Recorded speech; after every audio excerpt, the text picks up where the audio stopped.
Okay, let's go.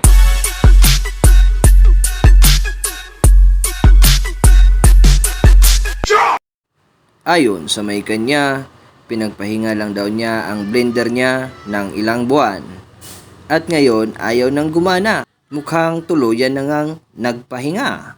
Bago pa andarin, gamitan muna natin ng pangmalakasang yakap at haplos. Konting tapik, ganyan nga, ganyan, gamitan ng alog-alog at subukan natin.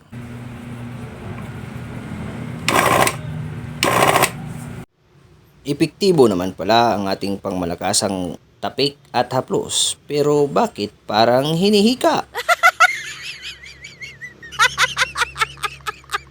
Buksan natin nang malaman kung ano ang problema.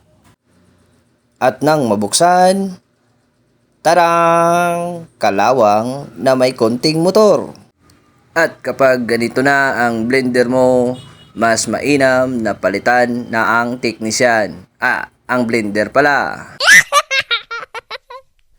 At para iwas perwisyo, mas mainam na bumili na lang ng bago.